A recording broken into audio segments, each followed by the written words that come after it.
My name is Layon Gray, and I'm a storyteller.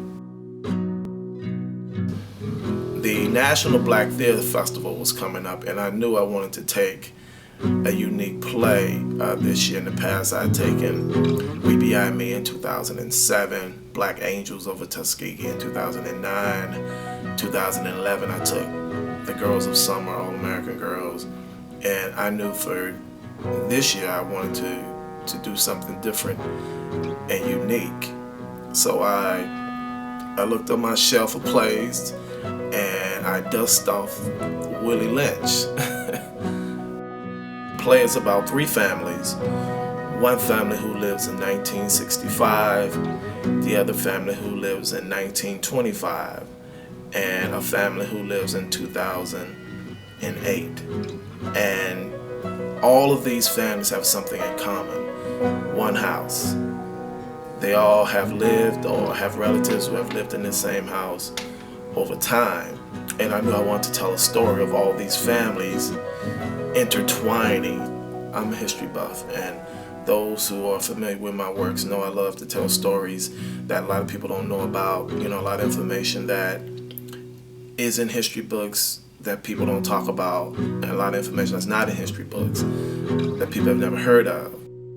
And I remember one time, I think it's a year or so ago, I stumbled upon an article about a prince who was taken away from Africa and made a slave in Mississippi. His name was Prince Raman. And I knew this could be an incredible angle in telling the story that I want to tell in searching for Willie Lynch. And to take the play a little farther, I decided to tie all of that into the infamous Willie Lynch letter. If you're not familiar with that speech, it was supposedly written by a slave owner named Willie Lynch back in the early 1700s on how to keep your slaves in check for the next 300 years. It spoke on about how putting the black male, the old black male versus the young black male, let the black female hate on the black male, and a lot of people believe it. A lot of people still think we do that to this very day. So I created this story by making all of these characters in the play descendants of this prince. And once you see the play, you'll see how I weave in the closings of doors and the ghost and the walls talking. I love creating things that people haven't seen on stage before. Being from Louisiana, I'm very familiar with spirits and voodoo religion. Most people don't know that was our true religion before it was stripped from us during the slave trading process a long time ago. So in the play we talk a lot about that.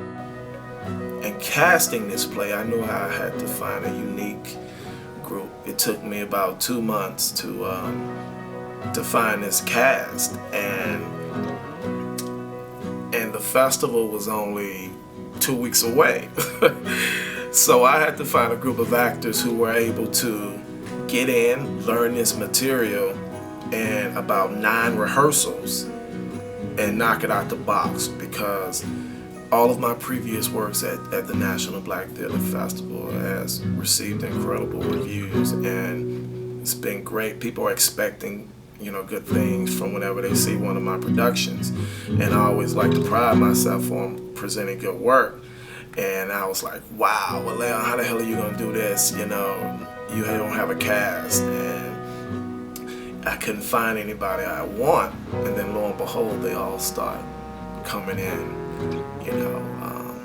Jamil, Lamar, Ananias, Thaddeus, Melvin, Jasmine, Debrian, Carlos. These actors came in and really, really brought this piece to life, because most people will look at it and be like, what the hell is this? You want what? You want doors just flying open? You want sofas jumping off the floor? You want actors levitating in the air? But none of them said that. They believed in my vision of creating this unique story where 3 different worlds colliding at the same time.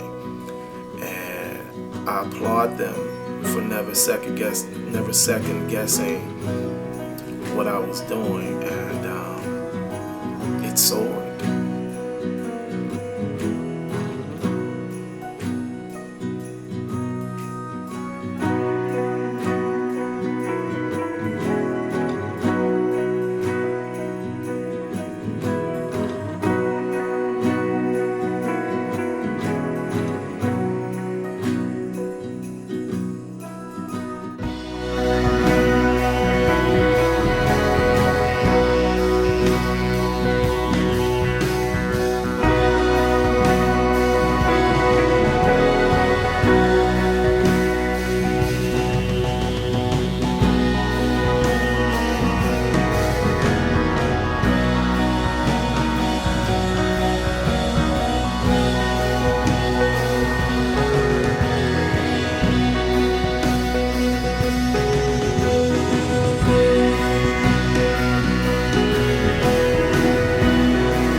People always ask me, Layon, what do you want people to take from your works? And I always go back to that time where I did Black Angels in Las Vegas. It was the very first time that the play was being performed for the Tuskegee Airmen. I was so nervous. I was like, wow, these guys aren't gonna like this play. And at the end of the show, when the curtains dropped, it was total silence. And then all of a sudden there was a roar of applause. And we went out and all of the airmen were on their feet crying. Their wives were crying. And one airman, he came up to me and he said, Layon, you stayed true and you told our story right. Somebody finally got it right. So if anybody could take anything from any of my works, is I hope that they say that he got it right. He got it right.